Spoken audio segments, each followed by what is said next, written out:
विकासों के सवालों के घेरे में रुखसाना सिद्दीकी आपके क्षेत्र में सबसे बड़ी जो मुद्दा है, सबसे बड़ा मुद्दा, चाहे वो एमपी इलेक्शन हो, एमएलए इलेक्शन हो या फिर वो नगर सेवक इलेक्शन हो।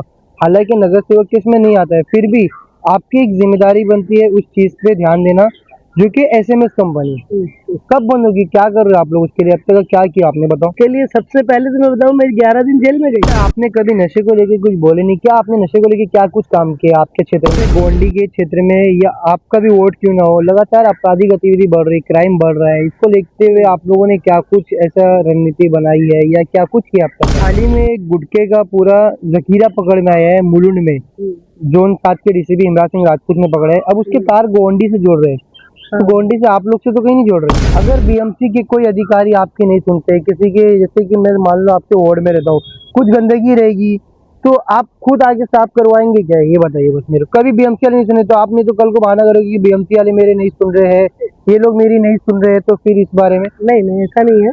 बीएमसी वाले हमारी अल्हम्दुलिल्लाह बहुत सुनते हैं। इसकी वजह कभी ये नहीं सुनिए सुने ना, तो? हाँ नहीं सुने तो हमारे पास क्या, अल्हम्दुलिल्लाह अल्लाह ने इतना तो दिया है कि हम अपने लेबर रख के काम करवाएं, और हम करवा रहे हैं। मुंबई टीवी, हर खबर सच के साथ। मैं उस जैन से आप देख रहे हैं मुंबई टीवी। जिस तरीके से वार्ड 136 में लगातार विकास को लेकर बात की जा रही थी, तो ऐसे में कुछ लोगों ने ये सवाल पैदा किया है कि रुखसाना सिद्दीकी जी ने क्या कुछ विकास किया है। तो हमारे साथ में इन तमाम सवालों का जवाब देने के लिए खुद रुखसाना सिद्दीकी जी मौजूद है, उनसे बात करते हैं और जानते हैं। मैम, सबसे पहला ये सवाल कि कमला रमन नगर में आपने क्या विकास किया, लोगों का ये कहना है। कमला रमन नगर में आरसीसी रोड बन गई पूरी, ये कोई मामूली बात है। इसके अलावा गार्डन बनाए 2 एकड़ में। पहले क्या गार्डन था, 3 दवाखाने बने, हेल्थ पोस्ट, एक हेल्थ पोस्ट है और 2 एचबीडी क्लिनिक है, जिसमें 800 से 1000 लोग हर दिन फ्री में दवाएं लेते हैं। ये कोई मामूली बात है? विकास किसको बोलते हैं? हमारे यहाँ गलियां तंग है, छोटी छोटी है, इसलिए हमने मैयत मिलाने का गुस्ल खाना बनाया। हमारे यहाँ पहले जो मुर्दों को रखने के लिए पेटी होती थी, फ्रीजर होता था, वो नहीं था, दूर दूर से जाकर ढूंढ के लाना पड़ता था, वो मेरे गुस्ल खाने में मैंने ला के रखवाया। ऐसे बहुत सारे काम है, अगर छोटे छोटे गिनवाऊँ तो अनगिनत।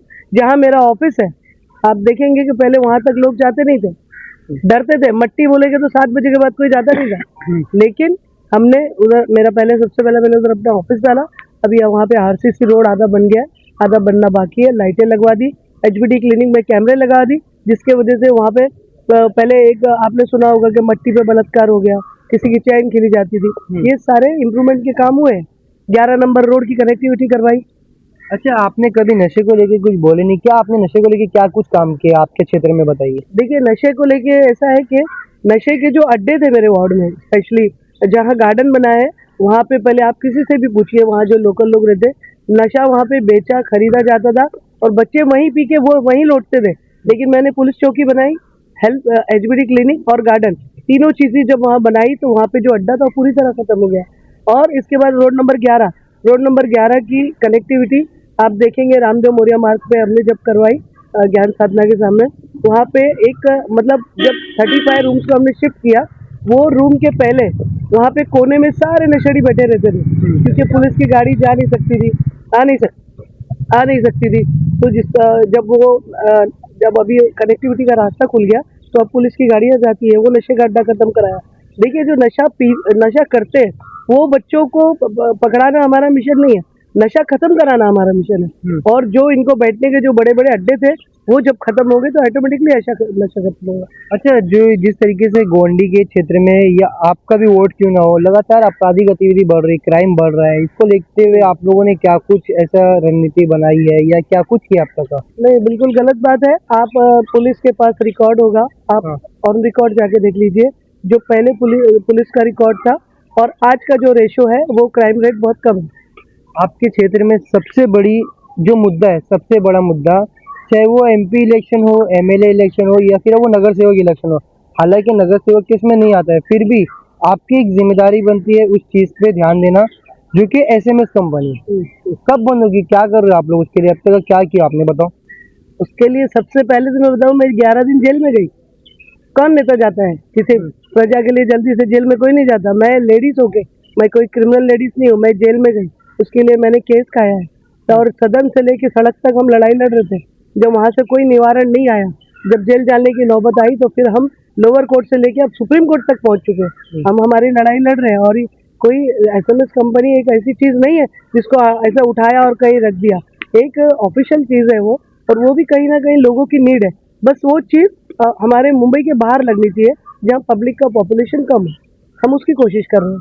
अच्छा, हाल ही में एक गुटखे का पूरा जखीरा पकड़ में आया है मुलुंड में। जोन 7 के डीसीपी इमरान सिंह राजपूत ने पकड़ा है। अब उसके तार गोंडी से जोड़ रहे हैं। तो गोंडी से आप लोग से तो कहीं नहीं जोड़ रहे। अस्तगफिरुल्लाह, अल्लाह ना करे ऐसा कभी हो। बस अफसोस ये है कि मेरे से तो नहीं, लेकिन मेरे वार्ड के कुछ बच्चों से जुड़े हैं, जिनको अरेस्ट भी किया गया है। तो बच्चे किससे जुड़े हुए? अब ये तो देखो, मैं यही पुलिस से मांगनी करती हूँ, प्रशासन से, कि इसकी सीबीआई इंक्वायरी करना चाहिए कि इसके तार कहाँ से कहाँ तक जुड़े हुए हैं। क्योंकि आज आप देख रहे होंगे इलेक्शन में करोड़ों करोड़ों रुपए खर्च कर रहे हैं। आप जाके देखिए, इस तरीके से जो पैसे खर्च हो रहे हैं वो कहाँ से आए हैं, किससे जुड़े हुए हैं, और ये पैसे किस तरीके से कमाए हुए हैं, ये सारी चीज़ों की जानकारी होनी चाहिए। आज जो बच्चे पकड़े गए उनके तार किससे मिलते थे, उनके फोटोग्राफ्स को किसके बैनर पे लगाए जाते थे, वो सब आप लोग देखिए। और प्रशासन से, पुलिस से मैं यही मांगनी करूंगी कि इसकी तस्दीक होनी चाहिए, इंक्वायरी होनी चाहिए कायदे से, ताकि जो भी मुजरिम हो वो पकड़ा जाए। ये इनोसेंट बच्चे जिनको पैसे का लालच देकर, इतने पैसे मिलेंगे ये कर लो, उतने पैसे, गरीब लोग हैं, इनको जैसे रास्ते पे ये लोग चलाएंगे।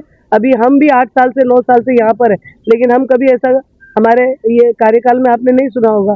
लेकिन बहुत सारे जो अभी पकड़े गए हैं वो कहीं ना कहीं गुटखा माफिया, आप सभी को पता है, जो खड़े हैं, इतने पैसे बांट रहे, पैसे कहाँ से आ रहे हैं, और ये बच्चों का तार कहीं ना कहीं उनसे तो नहीं जुड़ा हुआ है। ये सारी चीज़ों की इंक्वायरी होनी बहुत ही ज़रूरी है।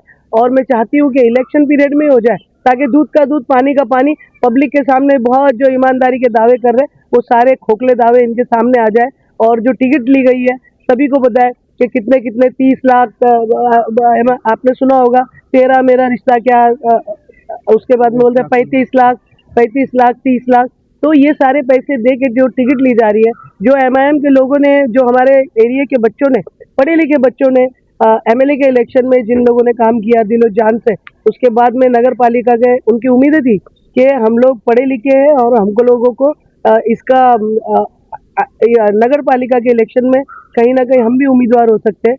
इस चक्कर में वो बच्चों ने काम किया, लेकिन आज आप देखेंगे एक भी पार्टी के पदाधिकारी को टिकट नहीं दिया गया। तो ये कहीं ना कहीं पैसे की राजनीति हुई, पैसे पे टिकट बांटे गए, और ऐसे लोगों की रोकथाम करना बहुत ज़रूरी है।